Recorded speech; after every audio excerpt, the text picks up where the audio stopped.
discretion is advised.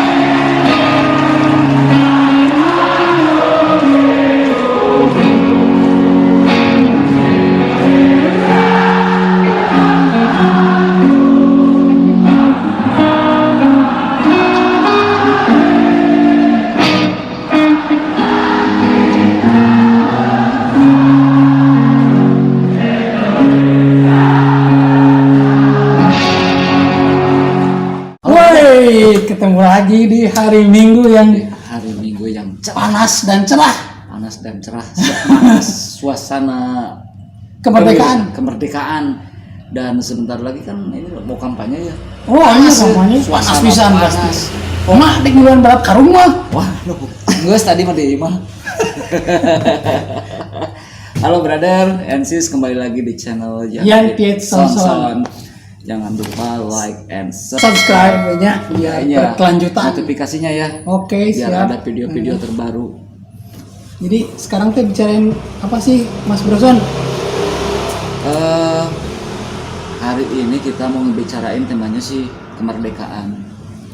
Kebetulan saya ada sedikit wawancara rada serius lah ya teman. Jadi sama si Kang siapa? Kang Adi ya. Bro Adi. Jadi yang bicarain tuh nama sama si Kang Adi tuh. Jadi ya intinya mah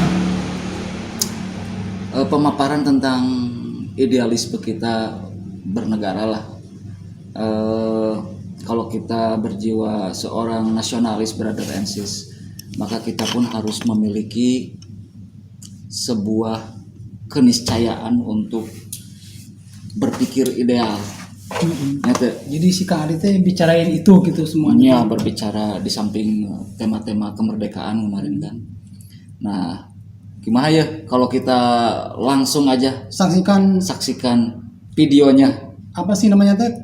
Testify kesaksian dari seorang Kang Adi. Bro Adi. Oke, bro. Check this one out. Yo. Halo brother. Halo, Buari. How are you today? Fine. Sekarang saya dengan seorang rekan nih, ya kan ngobrol santai aja lah, ngobrol tentang sekarang ini kan nuansa kemerdekaannya nggak ya? Kemerdekaan Indonesia sudah keberapa nih berarti dari tahun 45 ke 78. Pertanyaannya sekarang itu ada dua. Satu, benarkah Indonesia sudah merdeka? Kedua, bagaimana cara kita mengisi kemerdekaan kalau sudah merdeka? Menurut Bro Adi kumaha ya? Apakah Indonesia ini sekarang sudah merdeka belum sih sebetulnya? Kalau kita ngambil dari kita ngobrol bincang yang santai aja lah, ya nggak sambil ngerokok, ngopi. Merdekanya ya kalau menurut saya gini, Bung Ari, bahasa Sunda bahasa Indonesia boleh dicampur ke tina naon lah. Jadi 78 merdeka ya, kemerdekaan. Sebetulnya harusnya 78 tahun Indonesia merdeka. Orang teh geus kudu jadi naon gitu ta. Pemikiran beas. Ya sepertinya kita pakai bahasa Sunda aja ya, bahasa Indonesia aja. Kita sudah mungkin rakyat kita sudah tidak harus memikirkan bagaimana sekolah. Ironis sekali kalau kita lihat kemarin saja, kita lihat setiap tahun berapa ribu anak-anak didik kita ini berlomba-lomba mencari tempat sekolah yang memang bisa menampung mereka, orientasinya ke negeri.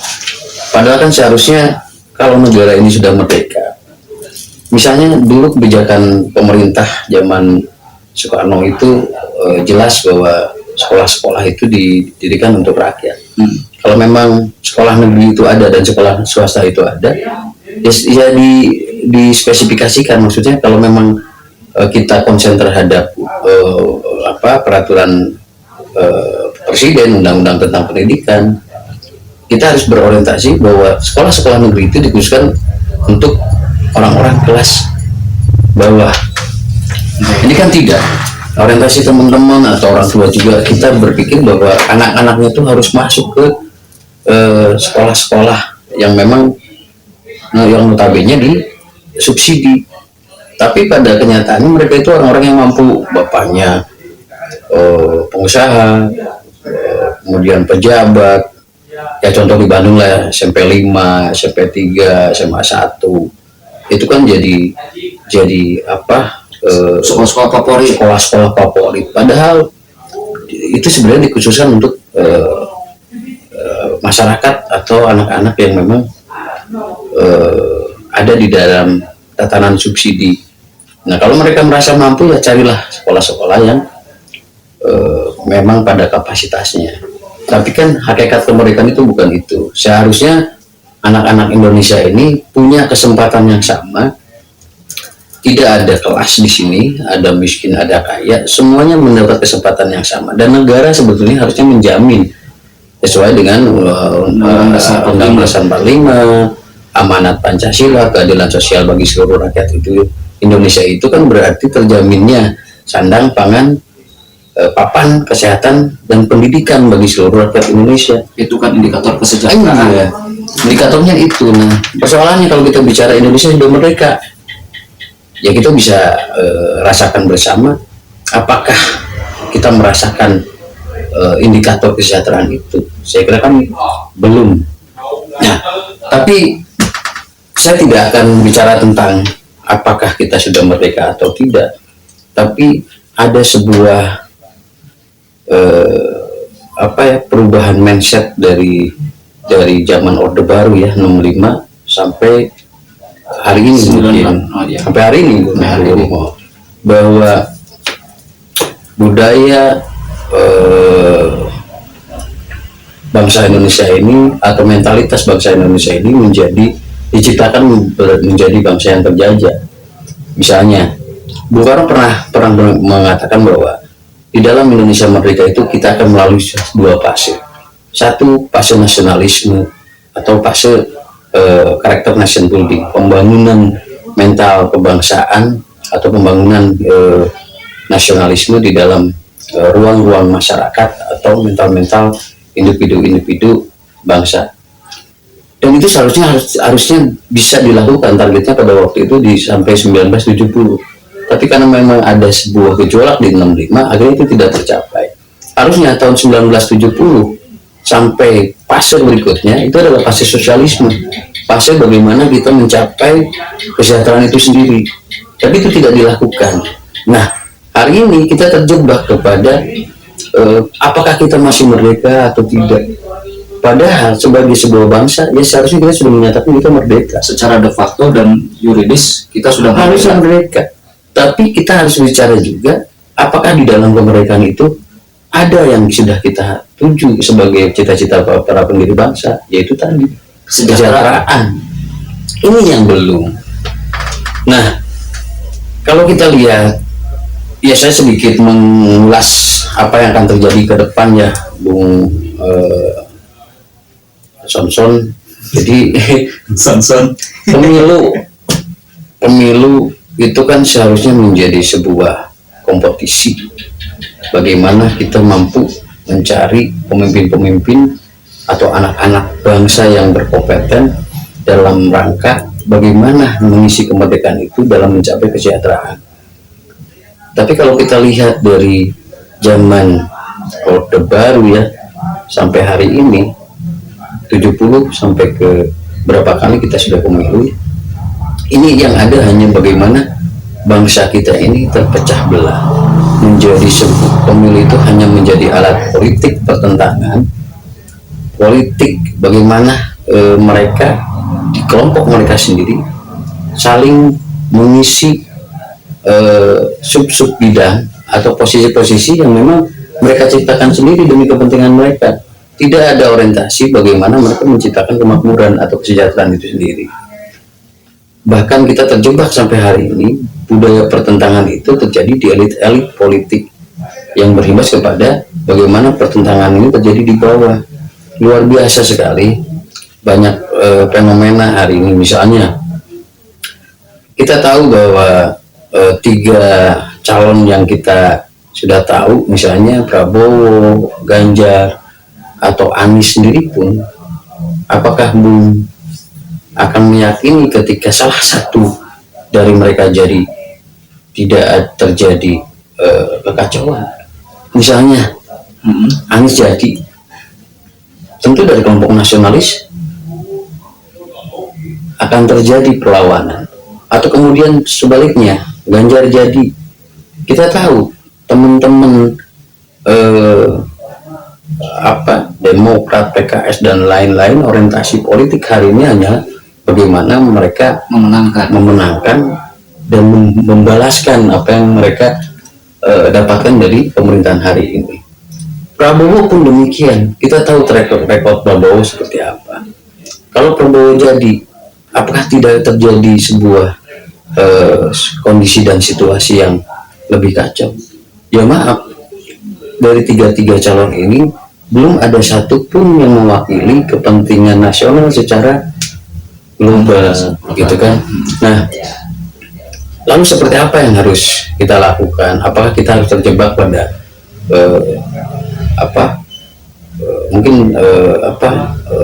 kepentingan politik, warisan dendam lama, misalnya Orde Baru bertarung dengan Orde Lama ditambah kelompok-kelompok Orde Reformasi gitu.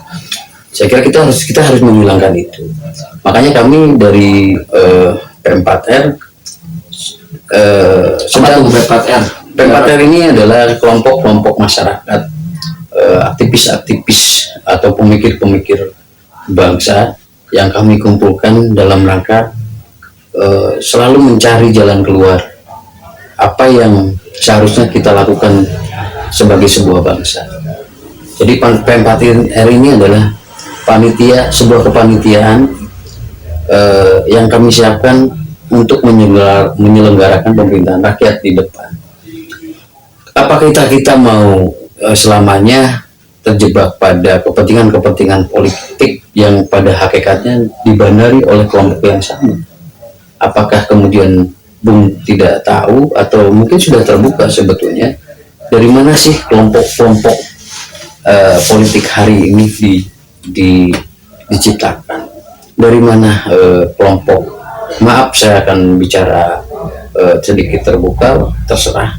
Prabowo dari kelompok manakah Prabowo, Ganjar dari kelompok manakah Ganjar, Anies dari kelompok manakah Anies.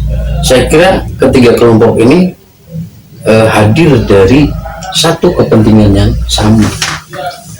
Ya, satu kepentingan yang sama itu bisa kapitalis nasional yang notabene mereka punya kepentingan atau mempunyai rasa nasionalisme, ya sekedar mempertahankan asetnya, atau juga ada kepentingan dari neo-imperialis dalam artian kepentingan asing. Saya kira semua 3 kelompok ini masih pada tatanan atau arah yang sama, ke arah situ.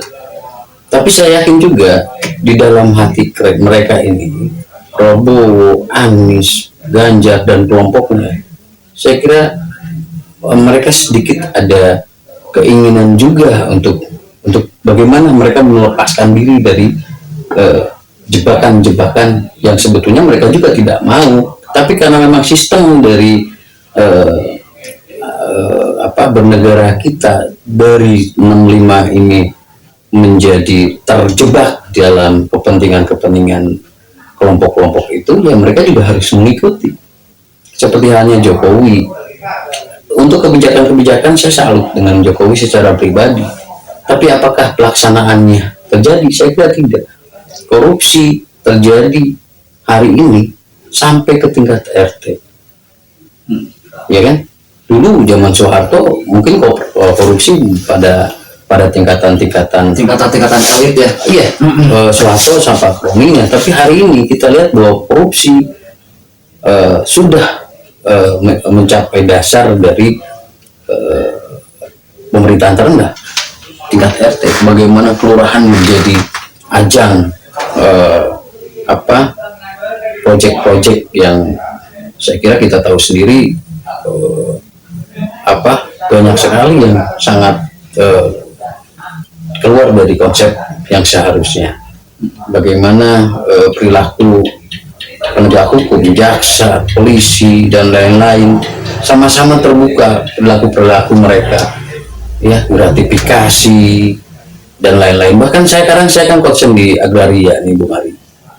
Saya kemarin mendapat sebuah bocoran bagaimana administrasi pertanahan di negara kita ini yang notabene kaya raya katanya, gitu ya. Tapi 3/4 dari tanah yang dikuasai negara ini bukan milik kita. Dan itu ada datanya. Ada, kita punya data. Kita punya dokumen-dokumen valid tentang itu. Bagaimana kita mau menjadi sebuah bangsa yang merdeka, yang bisa mensejahterakan, kalau kita pun sendiri kehilangan aset. Bayangkan, ribuan hektar bahkan jutaan hektar itu dikuasai korporasi, ya, korporasi konglomerat yang notabene kemudian jadi pemodal politik hari ini. Oligarki ya, menurutnya. Ya, itu bahasa oligarki kan bahasa hari ini ya. Kalau menurut saya yaitu udah neokapitalisme yang sangat merugikan. Nah, kemudian apa dampaknya gitu kan? Kok negara yang begitu kaya segala macam, tapi kurs atau nilai mata uang kita rendah? Berarti ada yang salah dalam menata perekonomian negara ini. Ini yang sedang mencari solusi bagaimana sih. Tapi secara PDB ini kita kan pendapatan domestik bruto kita masuk di 20, berarti kita masuk 20 negara besar nih di dunia, ya kan? Kita kan juga harus objektif juga nih. Kita hari ini bisa masuk dalam jajaran negara-negara elit 20 negara loh, negara 20 dengan strata yang tinggi dalam ekonomi, betul. Secara PDB mungkin ya, betul. Hanya mungkin tingkat kesejahteraan di kita tadi kalau boleh diambil garis merah, kita belum punya kesejahteraan walaupun PDB kita besar. Berarti ada yang salah di situ. Iya, sekarang gini, kalaupun PDB itu kan belum tentu tegak lurus dengan kesejahteraan. PDB itu kan menjadi sebuah, kalau hari ini itu ngawang-ngawang lah. Kita tahu bahwa G20 itu terdiri dari negara-negara kuat, ya, yang sebetulnya memerlukan kita, dan kita harus ada di situ. Kalau tidak ada di situ ya bagaimana? Mereka juga akan lepas dari kita juga akan lepas dari pantauan negara-negara yang membutuhkan kita. Bukan berarti secara tingkat kesejahteraan kita seimbang dengan negara-negara G20 itu. Kita sangat jauh. Kebayang, kami punya data di tingkatan terendah, di beberapa RW, di beberapa kelurahan, bahkan di tingkat RT, perputaran uang hari ini ada yang tidak mencapai Rp15.000 per hari satu rumah. Itu kan sangat parah. Nah, pertumbuhan ekonomi kita katanya 5,7% atau sampai 6% atau berapa persen yang kemarin dikeluarkan Jokowi atau Kementerian Keuangan. Tapi apakah itu berimbas dengan kondisi masyarakat hari ini? Bung Ari mungkin merasakan dan mendengar bagaimana masyarakat kecil berteriak, ya. Apakah itu menjadi ukuran ketika kita diakui sebagai negara yang punya PDB yang sangat lumayan gitu, tapi itu tidak terjadi dengan realitas di masyarakat gitu, di lapangan. Nah, jadi kami punya solusi sebetulnya. Tadi kalau kita melihat arah 2024, kita sudah sama-sama tahu 2024 ini kalau kita tidak segera menyelamatkan pemerintahan negara Republik Indonesia ini, kita tahu arahnya akan kemana. Satu, kita akan selalu terjebak pada konsep pertentangan yang tidak akan pernah selesai. Satu kelompok dengan kelompok lainnya ini akan terus berada dalam kondisi yang cebong sama kadrun gitu. iya, misalnya cebong sama kadrun yang sampai hari ini pun seakan-akan hilang, tapi kan ternyata masih makin masih pertentangannya. Saya bahkan memperkirakan mungkin terjadi kondisi-kondisi yang lebih parah dari 65 kalau kita tidak segera melangkah di 2024. Lebih parah dari 65 itu mungkin saja kan. Ada gejolak sosial di bawah, akhirnya menjadi sebuah konflik yang luar biasa. Ya kita lihat fenomena Rocky Gerung, bagaimana seorang Rocky Gerung kemudian menjadi sebuah alat di mana satu kelompok suku misalnya Dayak saling bertentangan. Kita lihat Kalimantan Barat, pendukung Jokowi menolak Rocky Gerung, menghujat Rocky Gerung, tapi kelompok lainnya di Kalimantan Tengah, kita lihat mereka pun ternyata ada pandangan yang berbeda dengan kelompok-kelompok Kalimantan Barat. Persoalan IKN ini juga saya kira belum selesai. Persoalan demokrasi di kita juga sebetulnya seharusnya sudah selesai, tapi ternyata mereka sendiri yang menghancurkan demokrasi sebetulnya. Oke, ngobrol tentang demokrasi nih. Apakah Indonesia ini sekarang sudah menganut sebuah isme daripada demokrasi liberal, ataukah kita ini kan selama ini orang banyak menggaungkan nih NKRI harga mati, yang terus Pancasila dan Undang-Undang Dasar. Menurut Bro Adi sekarang nih, apakah demokrasi kita sekarang ini apakah demokrasi liberal atau demokrasi yang berdasarkan Pancasila sih? Tentunya saya agak bingung juga membedakan antara demokrasi Pancasila dengan demokrasi liberal sekarang gitu. Jadi kalau menurut Bung Adi ini gimana nih hari ini? Ya, saya kira kalau di Indonesia demokrasi setengah hati ya. Demokrasi setengah hati dalam artian kita mencoba menjadi atau masuk kepada konsep demokrasi liberal, tapi secara kultural kita tidak bisa, belum mampu dan memang tidak akan mampu masuk ke dalam sistem demokrasi liberal. Nah, persoalannya sebenarnya kita punya konsep demokrasi sendiri yang itu tidak pernah mau dipilih oleh para pemimpin bangsa atau politisi-politisi hari ini. Mereka seakan-akan tidak mencoba menghilangkan konsep demokrasi yang kita punya. Nah, demokrasi kita ini kan sebetulnya menurut Bung Karno, demokrasi kita ini bagaikan dua mata uangnya, satu demokrasi politik, satu demokrasi ekonomi. Hari ini demokrasi politik kita gaung-gaungkan seakan menjadi Tuhan. Tujuan kehidupan bernegara adalah demokrasi. Padahal kita jelas bahwa tujuan bernegara kita adalah mensejahterakan rakyat, gitu kan?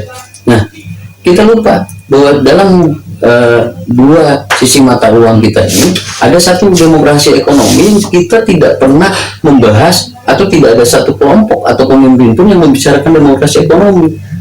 Bagaimana masyarakat atau rakyat punya hak yang sama dalam mempunyai hak ekonominya. Maksud saya, mereka itu punya hak terhadap kesejahteraannya, punya hak dalam berusahanya, punya hak dalam bekerjanya, dan sebagainya. Ini tidak pernah ada yang bicara tentang bagaimana menyeimbangkan antara demokrasi politik dan demokrasi ekonomi. Akhirnya demokrasi yang kita pilih hari ini adalah demokrasi ya liberal juga enggak, tapi demokrasi asli kita juga enggak, demokrasi Pancasila juga jauh. Jadi masih sumir gitu. Jadi demokrasi yang kita pilih hari ini itu yang berbenang merah dengan kapitalisme. Saya kira demokrasi kita ini hari ini ya demokrasi yang hanya menjadi alat kaum kapitalis, gitu kan? Itu jawabannya, brother. Jadi, kalau kita konsen terhadap atau konsekuen terhadap Pancasila, ya seimbangkanlah antara demokrasi politik dan demokrasi ekonomi. Demokrasi ekonomi, kalau kita lihat keadaan masyarakat hari ini ya jauh gitu. Nah, apakah para pemimpin bangsa kita mengerti tentang Pancasila, ya kalau kita lihat kondisi masyarakat, kondisi situasi berbangsa dan bernegara hari ini, saya tidak yakin bahwa mereka mengerti gitu. Makanya harus ada lompatan jauh di 2024 tentang kemana arah ekonomi yang akan kita bawa negara ini. Misalnya, apakah kita akan terjebak selalu di dalam ekonomi kapitalistik yang sekarang berjalan, ekonomi konglomerasi, korporasi, atau apa? Atau kita akan kembali kepada konsep ekonomi kultural, yaitu gotong royong. Nah, kita harus punya acuan ke arah situ. Apakah di 2024 itu kita bisa kembali kepada konsep ekonomi gotong royong? Tapi kalau kita lihat dari perjalanan politik hari ini dengan singgungan-singgungan, perbedaan pendapat, pertentangan yang tidak pokok dari teman-teman politisi hari ini, saya kira akan jauh sekali kita akan bisa kembali ke demokrasi atau ekonomi kultural kita, yaitu ekonomi Pancasila, ekonomi gotong royong, sangat-sangat jauh. Ini sayang ya, dari kelompok-kelompok PDI, kelompok-kelompok nasionalis yang membawa ajaran Soekarno juga, saya tidak melihat arah ke sana. Maka kami dengan beberapa rekan-rekan di Bandung, Surabaya, dan beberapa kota lainnya kemudian membentuk sebuah komunitas yang kami namakan dengan Kepanitiaan Persiapan Penyelenggaraan Pemerintahan Rakyat. Kita akan memberikan konsepsi kepada pemerintah, gagasan-gagasan bagaimana kita kembali kepada konsep ekonomi yang sesuai dengan Pancasila dan Undang-Undang Dasar 45. Nah, ini ada yang satu yang kita sedang garap, Mas Bro. Saya berpikir begini, kalau saja perubahan mindset masyarakat bisa dirubah. Tadi kembali kepada fase ya. Sebenarnya fase kemerdekaan itu kan sudah selesai. Harusnya ya, sebagai sebuah bangsa kita sudah merdeka. Tinggal bagaimana kita memasuki fase kesejahteraan. Tentang berbeda pikiran itu wajar dalam sebuah demokrasi. Tapi harus ada satu kesimpulan atau satu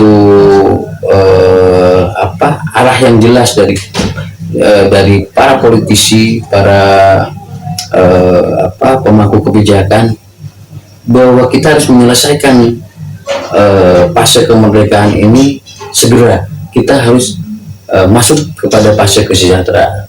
Maka dari P4R itu sedang membuat gagasan, Mas Bro. Kami sedang mendesak beberapa, mungkin sampai ke Jokowi. Kami ingin di 2017 ini 2023 ya, 17 Agustus maksudnya 2023 ini kita bisa mendeklarasikan sebuah deklarasi kebangkitan ekonomi. Jadi kita harus segera menentukan kemana arah ekonomi bangsa kita di 2024. Misalnya, bisa saja Bung Ari, kalau misalnya Jokowi mau panggil semua komponen-komponen bangsa, termasuk 3 calon presiden itu, untuk berkumpul di 17 Agustus 2023, deklarasi kebangkitan ekonomi. Dengan saya sih teman-teman kita segera ganti topik. Merdeka, fase kemerdekaan juga sudah selesai. Okay. Mindset merdeka itu adalah mindset yang terjajah. Seakan-akan kita masih terjajah 350 tahun. Akhirnya kita saling melirik ke kanan kiri, ke teman kanan kiri, kau akan menjajah aku atau kamu akan menindas aku. Akhirnya paketnya merdeka. Tapi saya sepakatnya bagaimana kalau kita ganti paket dengan sejahtera. Saya kira ini merubah mindset masyarakat, mindset rakyat. Bagaimana mindset rakyat akan sama-sama menuju ke sebuah tujuan kesejahteraan. Kalau topik dari bangsa kita ini sudah kepada kesejahteraan, saya kira semua akan berlomba-lomba kepada arah kesejahteraan itu sendiri. Oke, by the way, brother, sebelum kita lanjutin, kita dengerin dulu ya sebuah lagu yang unik dari VOB, oke? sok kalau itu diedit kan kemudian nyambung kan. jadi terus kan Dia nanya nusuk tadi tes kalau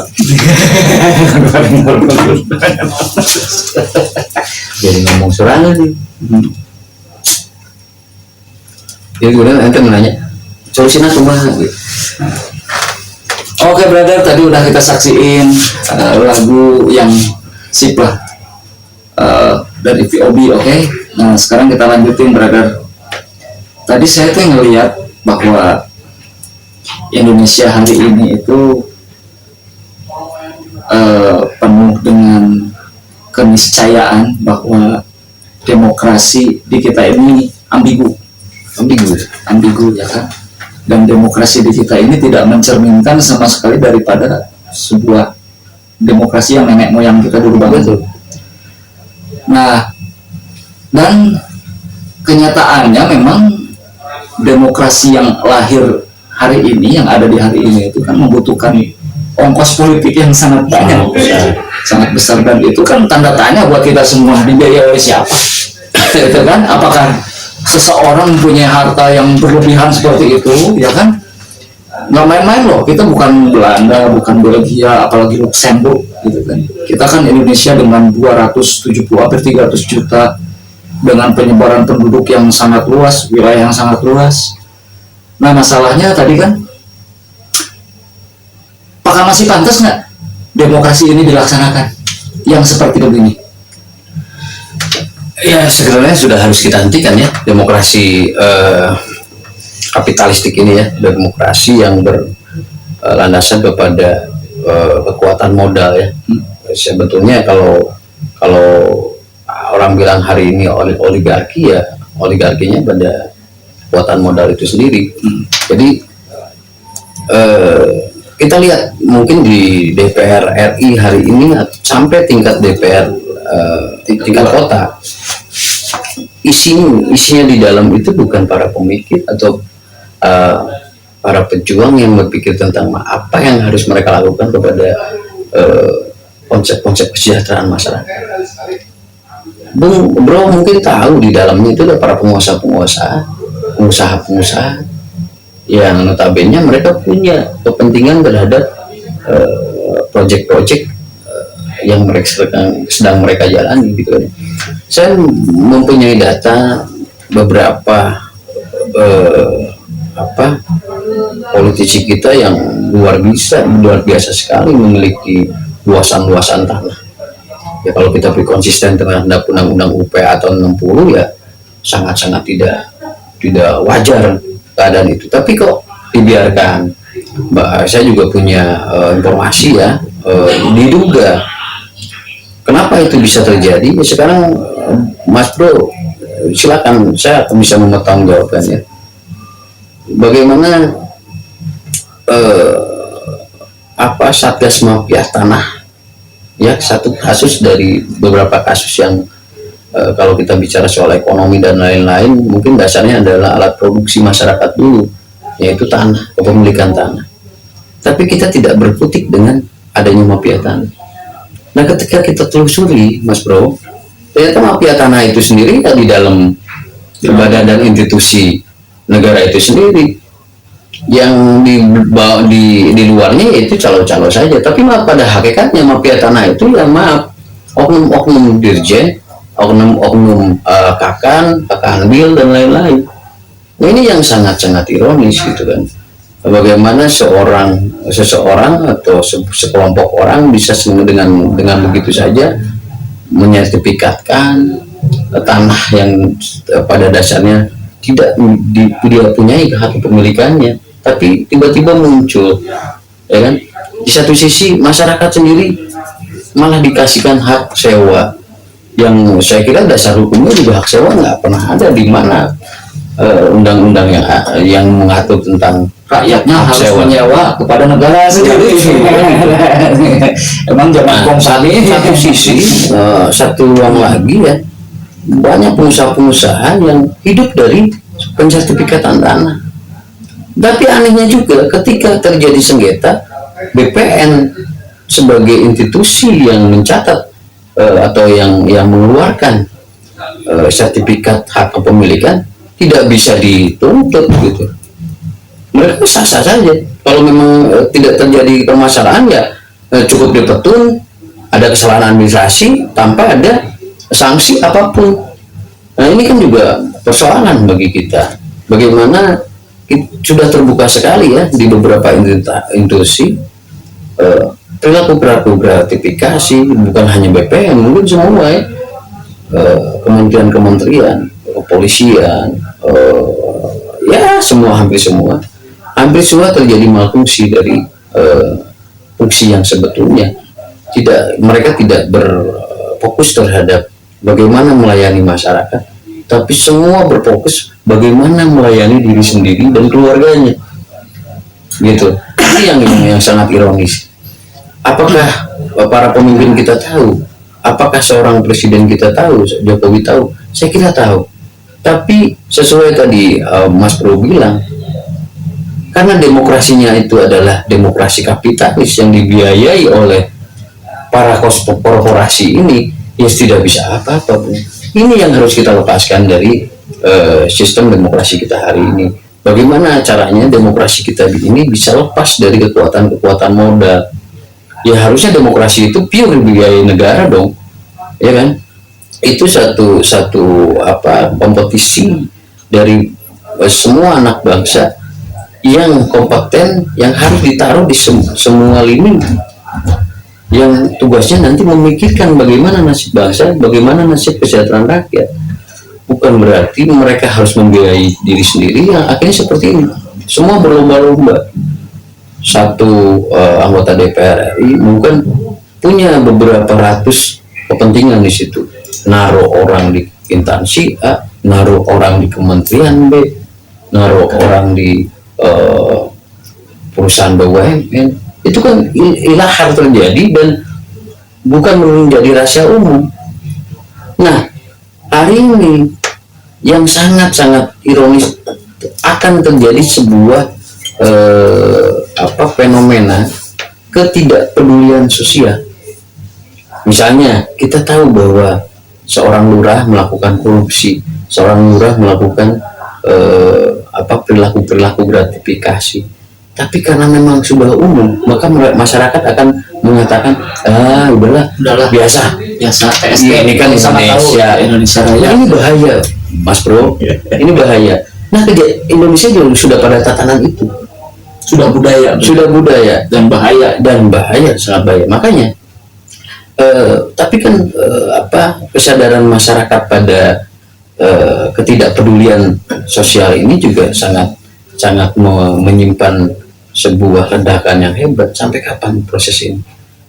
Saya kira 2023, 2024 ini tahun penting bagi Indonesia. Bagaimana kita harus kembali kepada relnya, ya demokrasinya, ya tujuan bernegaranya, ya sistem ekonomi apa yang akan kita pakai di 2004. Kita kembali ke konsensus nasional. Hanya masalahnya kan konsensus nasional sekarang ini, kalau kita mau bicara tentang kesepakatan bersama, itu kan pasti sangat sulit.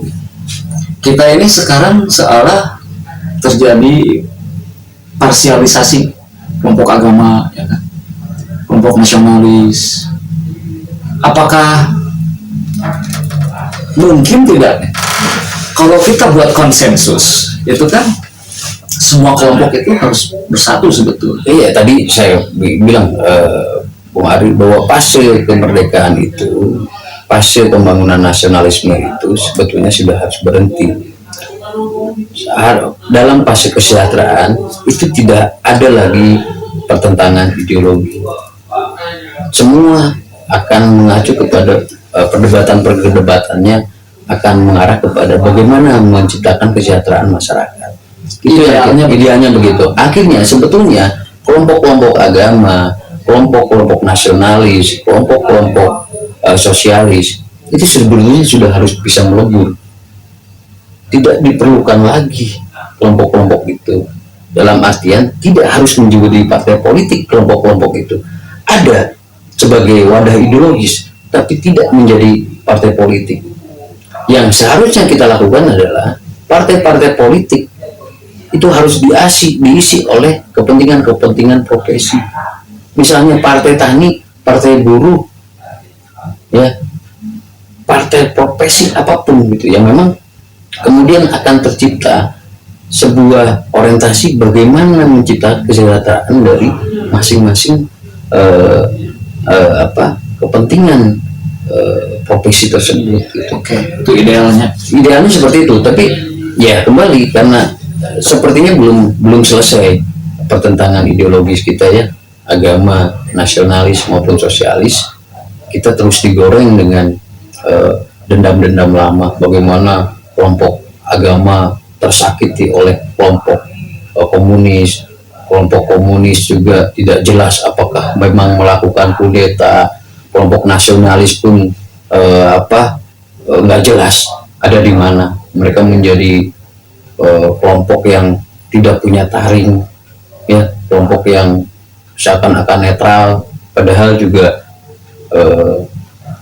nasionalisnya juga nasionalis yang tadi, nasionalis yang mereka mementingkan kepada kepentingan aset yang ada di, kalau mereka tidak punya aset di Indonesia, ya nasionalis Indonesia juga luntur gitu. Nah, fase itu sudah harus berhenti. Makanya kita akan coba tawarkan 2023 adalah fase kebangkitan ekonomi bangsa Indonesia Dengan pekik sejahtera. Kita harus ganti pekik. Jadi jangan merdeka brother and sis, karena fase merdeka sudah selesai. Sudah selesai seharusnya. Pertentangan harus kita tutup di bawah meja. Dendam-dendam lama semua kita harus tutup sebagai sebuah perjalanan kelam bangsa ini. Kita harus menatap ke depan bahwa fase sosialisme atau fase kesejahteraan bangsa itu lebih penting daripada pertentangan yang Ya, ada. Gitu. jadi kadang saya bingung, bro. Dulu tahun 45 pada saat pendiri bangsa ini melakukan rapat-rapat yang membuat sebuah konsensus bisa gitu.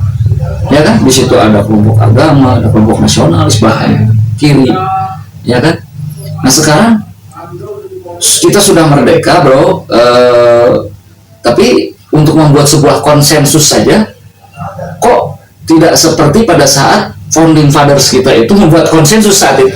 Ya, kita missing link, Mas Bro. Jadi dalam fase 65 sampai 70 itu luar biasa. Bagaimana kita kembali kepada neokolonialisme ya, dalam artian bagaimana kekuatan Eropa, kekuatan Barat, kekuatan asing kemudian merangsek masuk kembali kepada kepentingan nasional. Soekarno sudah sangat luar biasa mempertahankan itu, bahkan dia mampu melakukan restoring dari bagaimana menciptakan kondisi ekonomi yang disiapkan dalam 100 tahun ke depan. Banyak konsep-konsep dari para founding father kita tentang ekonomi, cuman itu tidak dipakai. Nah hari ini kita lihat fenomena, kita lebih tertarik membahas tentang demokrasi, misalnya demokrasi Amerika, demokrasi Eropa. Apalagi kalau kita lihat dengan fenomena-fenomena, kita lebih senang dengan filosofi atau filsafat asing. Kita lupa dengan kita ini adalah gudangnya filsafat, filosof.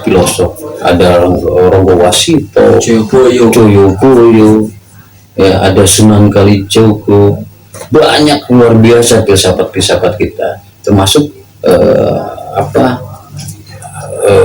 Gagak Lumayan itu juga banyak menyimpan catatan filosofi yang luar biasa. Nah, selama kita terjebak pada agenda-agenda demokrasi yang berorientasi kepada dunia yang bukan diri kita, ya kita akan selamanya begini. Nah, kembali lagi, kalau kita memang mau melangkah baik sesuai dengan real apa yang kita citakan para pendiri bangsa, dan segera kita kembali kepada fase itu sendiri, bahwa 2023 seharusnya rakyat Indonesia segera mendeklarasikan deklarasi kebangkitan ekonomi, kembali kepada konsep ekonomi kultural, konsep ekonomi jati dirinya, yaitu konsep ekonomi gotong royong. Gotong royong. Oke. Dan itu konsepnya kita sudah racik dengan beberapa teman ekonom dan lain-lain, kita sudah siapkan. Nah, menurut Bro Adi, kita ini kan sekarang nih mau menyelenggarakan pesta demokrasi nih, ya kan, pemilu dengan biaya sekian ratus triliun, 50 ya kan? triliun lebih. Nah, itu. Di situ terjadi tiap 5 tahun kita harus mengeluarkan uang sebesar itu. Sebetulnya bisa untuk dipakai untuk kebangkitan ekonomi masyarakat rakyat Indonesia. Nah, apakah mungkin tidak ke depan kalau ada yang berani misalkan ya pemimpin-pemimpin kita itu declare ini demokrasi udah nggak sehat, ya kan, dengan demokrasi begini Indonesia tidak akan pernah sehat. Mungkin tidak seperti halnya Bung Karno saat itu dekret presiden, Gus Dur pernah dekret presiden, ya kan? Mungkin tidak saat ini kita akan kembali ke Pancasila dan Undang-Undang Dasar 45 yang benar Melalui pemilu. Apakah itu tergantung konsepnya. Pancasila itu sendiri kan sekarang ini banyak orang ngomong Pancasila dan tuntung hati gitu. Yeah. Ya, Pancasila itu kumaha gitu. Nah, menurut Bro Adi nih, pendapatnya apakah kita harus kembali lagi ke Undang-Undang Dasar 45 dan Pancasila yang asli, yang benar, atau gimana? Ya, apa ya, ketika kita sudah terlalu melenceng jauh, misalnya kita ada di sebuah persimpangan kemudian kita salah jalan, ya kita harus kembali kepada titik awal dulu, Mas Bro. Jadi kembali kepada konsep dasar Undang-Undang Dasar 45 dan Pancasila itu adalah kewajiban yang harus kita jalankan oleh semua unsur anak bangsa ya. Kalau kita tanya apakah mungkin kita kembali, sangat mungkin, Mas Bro. Saya sangat yakin bahwa dari individu-individu para pemimpin bangsa sekarang yang sedang muncul, baik Jokowi, Prabowo, Anies, Ganjar, Mahfud, atau siapapun, saya kira keinginan itu tetap ada. Cuman ada yang menginisiasi tidak, ada yang memfasilitasi tidak, ada yang bisa mengurangi ego mereka tidak. Nah, ini yang harus kita bisa lepaskan dari para pemimpin bangsa ini. Misalnya, saya kira Jokowi sudah harus berlaku atau bersikap sebagai kepala negara, sebagai sesungguhnya gitu ya. Saya kira ajak ngobrol para tokoh-tokoh bangsa ini, ajak bicara mereka untuk bagaimana merumuskan apa yang akan kita lakukan, bangsa Indonesia lakukan di 2024. Saya kira itu bisa dilakukan. Apakah itu mau mereka lakukan? Saya kira sangat mau, sangat bisa. Kalau memang mereka berkemauan untuk itu, saya kira bisa. Persoalannya adalah bagaimana mereka bisa melepaskan keuntungan dari kepentingan di belakang mereka. Di belakang Anies ini ada siapa, di belakang Prabowo ini ada siapa, di belakang Ganjar ini ada siapa, di belakang Jokowi pun ada siapa. Tapi kan kita sadar bahwa di belakang mereka itu juga adalah sebuah kepentingan yang sama, kepentingan kapitalisme global, kapitalisme lokal juga ada di situ. Nah, apakah mereka akan mementingkan kepentingan kapitalisme ini atau mementingkan kepentingan bangsa dan rakyat Indonesia? Saya kira itu sudah jadi pilihan dari Jokowi dan para pemimpin bangsa hari ini. Saya kira mereka masih punya kok hati nurani untuk kembali kepada kepentingan bangsa dan rakyat Indonesia. Saya yakin bisa. Karena brother and sis, kita tidak pernah tahu usia sebetulnya. Jadi di ulang tahun kemerdekaan Republik Indonesia ini kita berdoa semoga Indonesia selalu panjang umur. Saya lihat gini, justru kalau kita tidak kembali, ini kan ada ini ya. Kalau kita lihat dari perjalanan sejarah kita, Sriwijaya itu 400 tahun ya. 400 tahun. Dan semua ada masanya ya. Ada masanya. Kemudian kita bicara tentang Majapahit 200 tahun. 1200 sampai 1400-an ya. 200 tahun. Nah, dari Sriwijaya mundur 200 tahun, setengahnya. Majapahit mundur setengahnya. Pajajaran tidak menjadi sebuah negara yang kesatuan pada itu, Mas Bro.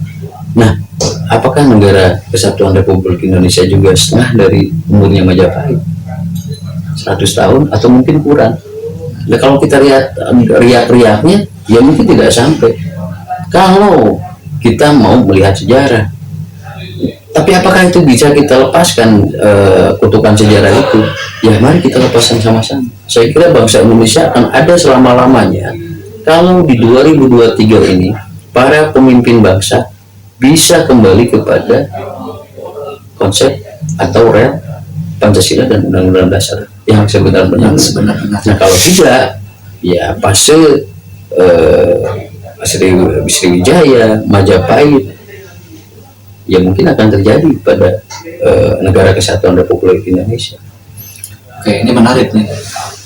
Soalnya saya awalnya memang ya mudah-mudahan mendoakan Indonesia tuh mungkin bisa bertahan 1000 tahun ya kan, mungkin 2000 tahun. Tapi ya memang semua memang ada masanya kan. Ya mungkin ada kronologi nih, Mas Bro. Sejak 65 sampai hari ini, sebetulnya Indonesia itu umurnya baru 45 ke 65 berapa sih? 20 tahun. Umurnya belum baru 20 tahun. Nah, dari 65 ke sini belum dihitung. Kenapa? Karena 65 ke sini kita bukan sebuah negara, tapi PT, perusahaan terbatas Indonesia Raya dengan komisarisnya A, ya korporarisnya direkturnya ya presiden misalnya. Kan seperti itu kelihatannya. Sekarang kita harus kembalikan bahwa komisaris Indonesia itu adalah rakyat Indonesia. Jadi saya kira kalau kita lihat dari tadi Majapahit, Sriwijaya, kita masih panjang lah. Asal 2024 ini kita mampu kembali kepada negara kesatuan Republik Indonesia, bukan PT Indonesia Raya. PT Indonesia Raya itu bagaimana terjadi kondisi-kondisi kita punya tanah air tapi masyarakat kebanyakan tanahnya ngontrak, airnya juga beli galon dan lain-lain. Apa kita sudah bisa memanfaatkan air tanah lagi? Hari ini sudah sangat jarang kita bisa memanfaatkan tanah air air yang berasal dari tanah kita. Kita lebih percaya dengan air galon, isi ulang lah, aqua lah, segala macam lah. Apakah ini sebuah kemajuan atau justru kemunduran? Saya kira kemunduran yang harus segera kita atasi, dan kita harus kembali kepada jati diri kita. Ya awalnya adalah ketika kita salah di sebuah persimpangan, maka kembalilah ke titik awal. Titik awal itu apa? Ya amanat Undang-Undang Dasar, pembukaan Undang-Undang Dasar 45 yang menjadi esensi Pancasila itu sendiri. Jadi kesejahteraan yang Pancasila tawarkan adalah satu, bagaimana terjamin sandang, pangan, papan, kesehatan bagi seluruh rakyat Indonesia Tanpa terkecuali. Terjamin, bukan ada, tapi terjamin. Mau itu imigran atau non imigran atau kita kan bangsa yang yang kultural sangat banyak sekali suku-suku bangsa, dan tapi kita juga harus jangan kehilangan bahwa bedakan bangsa Indonesia dengan bangsa-bangsa lainnya. Nah, perubahan amandemen Undang-Undang Dasar 199 sampai 2000 itu sangat berpengaruh kepada jati diri bangsa.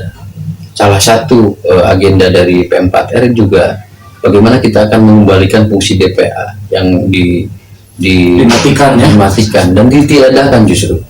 Sedangkan DPA itu adalah benteng penjaga dari kultural atau adat itu sendiri. Nah, kami sedang mengupayakan, Mas Bro, bagaimana dibentuk Dewan Pertimbangan Adat di tiap kota dan kabupaten di seluruh Indonesia. Ini konsep yang harus dibawa oleh pemerintahan di 2024.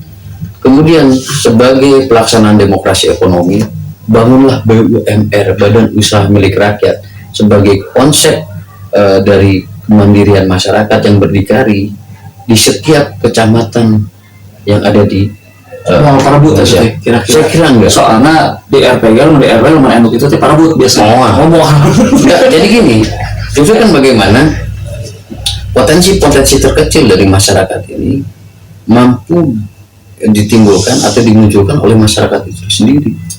Nanti ada konsepnya akan kami share di beberapa media yang kami akan buat. Mudah-mudahan ini menjadi solusi bangsa kita di 2024. Dan Jokowi sebetulnya mempunyai peranan yang penting bagaimana kertas sejarah yang masih kosong di 2023-2024 itu dia isi dengan kebaikan-kebaikan untuk bangsa dan negara. Gitu Mas Bro. Oke. Nah, Mas Bro, jadi benang merahnya itu adalah kita harus kembali lagi ke Pancasila dan Undang-Undang Dasar 45 yang sebenar-benarnya. Entah itu melalui dekret atau apapun ya, atau dengan konsensus nasional. Dekret sulit ya. Itu konsensus nasional seperti apa sih itu? Atau konsensus nasional? Sederhana saja sebetulnya. Kalau saya jadi Jokowi hari ini, saya akan melakukan komunikasi atau tidak parsial. Jokowi harus mengundang semua kelompok elemen bangsa yang memang mewakili kelompoknya. Misalnya kelompok Prabowo diwakili Prabowo, Ganjar, Anies Baswedan. Bicaralah 4 orang ini tentang jujur-jujuran tentang apa yang akan mereka lakukan di 2024. Bukan keinginan pribadi mereka atau kelompok-kelompoknya, tapi keinginan bersama dari seluruh pemimpin bangsa bagaimana 2024 itu menjadi sebuah titik tolak kebangkitan dari ekonomi bangsa Indonesia. Itu yang harus kita arahkan sebetulnya, bukan kepada kontestasi politik pemilu yang kita sudah tahu pemilu itu arahnya kemana dan bagaimana hasil. Jujur-jujuran kita sudah tahu kok siapa yang menang, siapa yang akan ini. Itu sudah sebuah arah yang bisa kita baca dari saat ini. Oke. Untuk sementara Bro Ensis cukup ya. Ya. Wah, jadi panjang lebarnya ceritanya, jadi saya bingung saya teh. Dan saya mah kemana rakyat kecil sih, apa? Yang penting bisa ada nasi mana? Indonesia tuh sudah nggak ada kelas bro. Jadi istilah rakyat kecil, rakyat besar. Oh iya benar. Semua equal, ya nggak? Equality. Orang Indonesia itu sekarang kan bahkan di dasar negara kita pun semua sama, ya kan? Nggak ada orang pri atau non pri, ya nggak? Semua jadi satu lah. Bineka Tunggal Ika cenah ya, namanya. Nah, bahasa bubun mah. Berbeda-beda tapi satu tujuan. Nah, itu dan kalau kita review sedikit dari tadi yang sudah dilakukan wawancara ya, sedikit lah tentang idealisme bahwa saat ini memang pekiknya konon harus diganti. Kata jadi jangan tong merdeka deh gitu, tapi sejahtera. Jadi orang Indonesia itu harus sejahtera dengan berbagai macam kompleksitas di lapangan, ya kan, kesulitan-kesulitan orang-orang Indonesia saat ini. Yang di bawah itu kesulitan sekolah, ya kan, di samping sandang, pangan, papan, kemudian pendidikan, kesehatan. Masih banyak anak-anak yang belum bisa bersekolah, menikmati sekolah, padahal itu kan hak semua warga negara. Dan kewajiban negara untuk memberikan akses pendidikan yang luas untuk setiap warga negara, setiap penduduknya, untuk kemajuan bangsa kita. Dengan pendidikan yang bagus, kesehatan yang bagus, ya nggak, sandang, pangan, papan. Berarti kan secara ekonomi kita harus bisa bangkit tuh. Bisa bangkit dan bisa sejajar equal dengan bangsa-bangsa yang lain. Gitu. Ulah hayang dijajah wae. Betul tadi kata Bro Adi. Tetangga lah jauh-jauh teuingnya. Malaysia wes. Nah, gitu. Dengan Singapura ya kan. Nah, perlu saya garis bawahi bahwa pekik merdeka ini jadi kesannya itu kalau saat ini karena kita sebetulnya sudah merdeka. Sudah lama merdeka. 78 tahun. 78 tahun, Bro. Aduh, itu bukan waktu yang sebentarnya. Kita banyak melewati waktu di mana terjadi konflik horizontal di bawah dan lain sebagainya, revolusi kemerdekaan ya. Benar-benar setelah kemerdekaan itu banyak peristiwa-peristiwanya. Ya, jadi jangan sampai pekik merdeka itu disalahartikan bahwa saya katanya harus mengancam siapa, saya akan mengintimidasi siapa. Jadi istilah merdeka itu harus kita ganti dengan sejahtera. Jadi gimana bunyi pekiknya tuh? Sejahtera. Pekik sejahtera. Sejahtera. Bukan merdeka gitu. Bukan, geus teu usum merdeka mah. Geus merdeka atuh kita kan. Jadi udah nggak ada alasan kita. Kan kita sudah tidak pernah dijajah lagi. Mungkin kita kalau yang merasa terjajah secara mental, ya kan? Nah, itu yang berbahaya. Kalau terjajah secara mental, kalau fisik kita kan sudah merdeka. Makanya kita secara mentalitas harus merdeka juga. Gimana cara memerdekakan mentalitas kita? Sejahtera, brother. Setuju enggak? Nah, setuju, likes ya.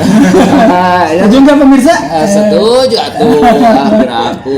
Oke, kumaha tuh lamun masuk ke sisi bermusik. Enggak, sebelumnya teh sesudah kemerdekaan teh banyak anak-anak yang belum tahu peristiwa-peristiwa setelah 45 teh 48 Madiun ya. Madiun ya kan, dari 45 itu ada 10 November tuh. 10, waktu pasukan sekutu ngebonceng Nika ya kan di Tahun Surabaya. masih 45 ya. 45 Setelah 17 Agustus, Nah, setelah Agustus November terus Palagan Ambarawa masuk ke Bandung, ada Bandung Lautan Api. Setelah 17 itu juga Iya. masih ada kan peristiwa.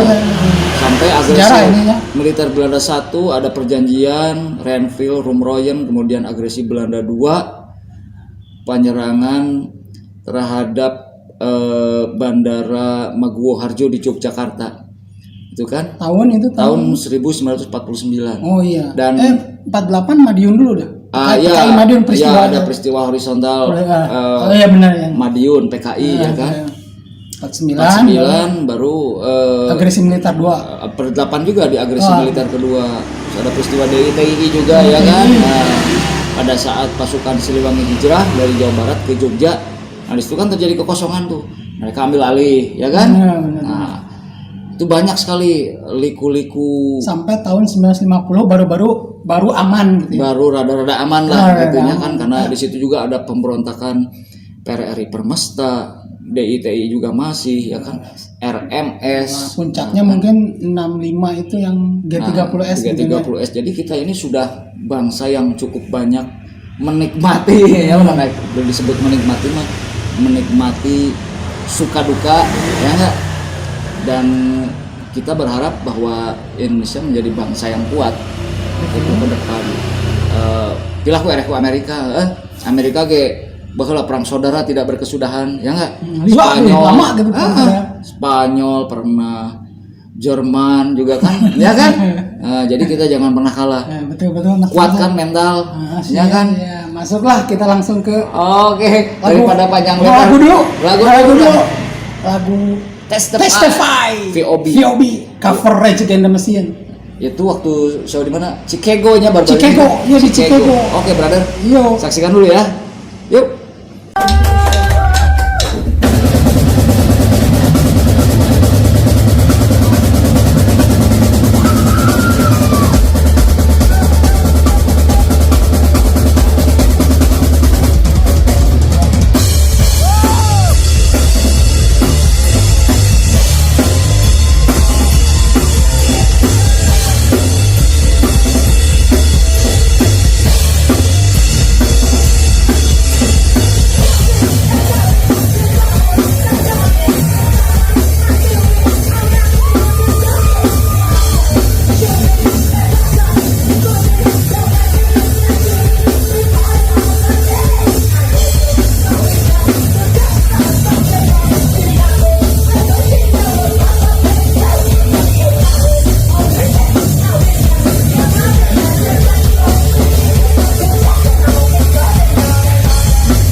Nah, gimana Mas Burhan?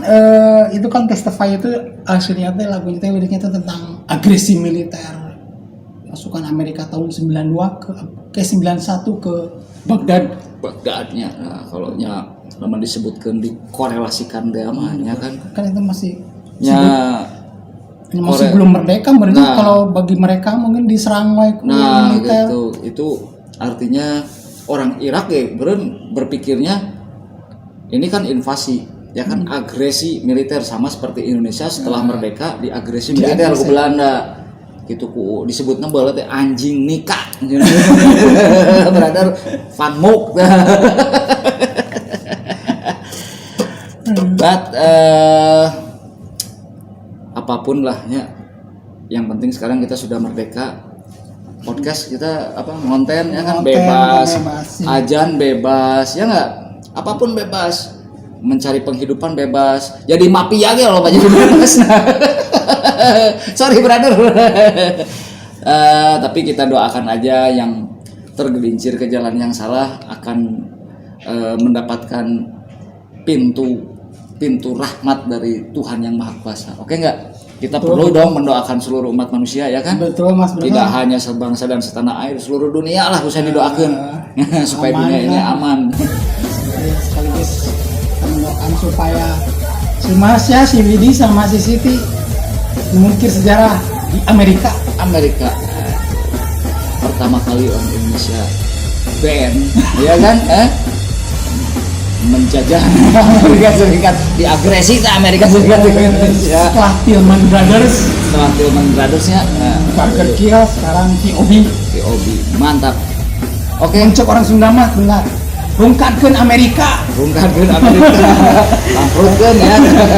Maksudnya rungkatkeun teh rock and roll Oh, atuh, rock and roll. goyangkeun Amerika. Siap atuh. Oke, berarti Oke, gimana? jadi kumaha gitu aja. Cukup Saya pikir cukupnya. Soalnya panjang dari si Kang Giri juga cukup luar biasa panjangnya.